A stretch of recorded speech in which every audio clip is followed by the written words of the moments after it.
Hello everyone, I am not in my sewing room, I'm actually in a hotel, but I wanted to talk today about hotel irons. They tend to be super sad. This is kind of an extra sad one. It looks almost like someone tried to make a grilled cheese with it, which is not great. And you know, we all have our techniques for dealing with when our clothes get a little wrinkled on vacation, but sometimes you really just need to use the iron even if it's a little sad. So today I'm going to show you a quick tip for what to do and what to bring with you on your trip in case this happens to you. I'm back. Back in the sewing room with my trusty, lovely iron.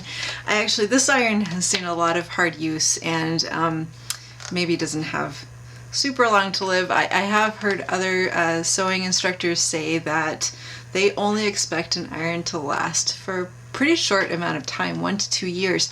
I've had this one for 9 years and I think it's still doing just fine.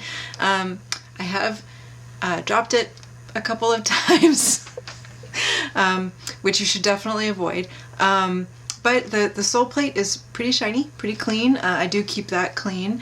And you know, really, when you leave your iron for longer than say 24 hours, or even less if you're in a very humid environment, you really should empty the water chamber.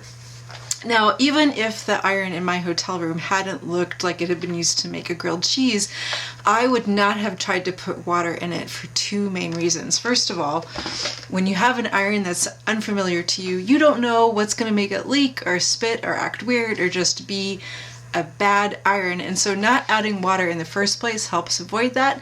Second of all, if an iron has been left with water in it for too long, it can develop rust, and the worst part about that is you often cannot tell that has happened until you actually use the steam on the iron, and guess what? It shoots rust onto whatever you're trying to iron, and rust is very, very difficult to get out of fabric.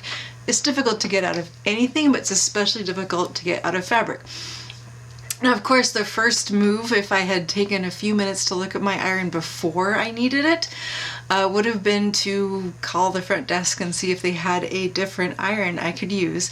I realized later as I was cleaning up the room that that iron looked like that because it had been laid down, presumably while it was hot, on some laminated wood. And so what you actually saw on there was the lamination from the wood coming off, which is not great. But step one for if you really do have to use that hotel iron that looks awful is I like to turn it up to the temperature at which I intend to use it, which is usually the lowest that I think will do anything at all. And then I iron something else, a towel, a washcloth, anything, just to make sure that there's nothing that is on that iron that's going to come off when I'm ironing. And also if it actually does start, you know, smoking or doing anything else like that that's super alarming, then I would know, okay, I need to just not use this iron at all.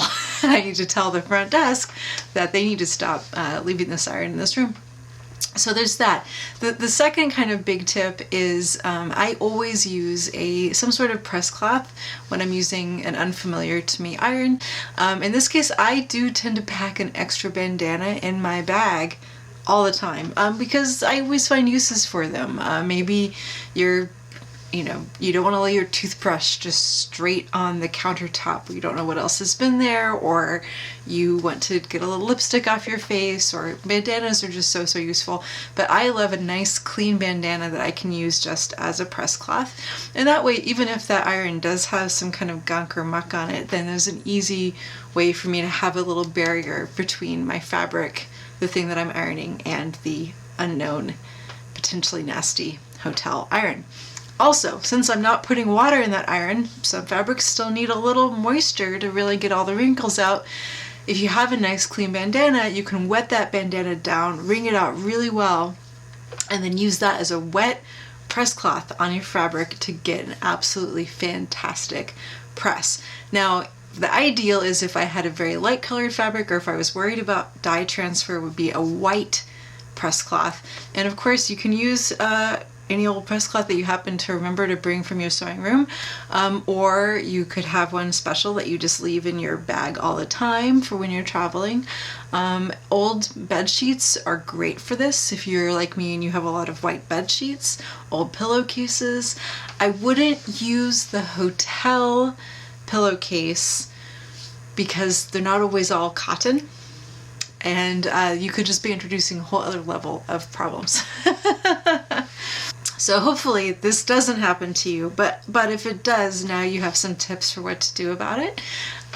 What else? Oh, and of course, my mother's favorite tip for unwrinkling your clothes when you're traveling is before you take a shower, you hang up whatever you want to look great somewhere in the bathroom, and then you take a nice hot shower and maybe kind of shake it out after your shower, and the steam from your shower will hopefully help freshen up your clothes. So that's my tip for my mom. Yeah. If you're new here, thanks for stopping by. If you've been here before, thanks for coming again. And yeah, look forward to seeing you next time with hopefully a good iron.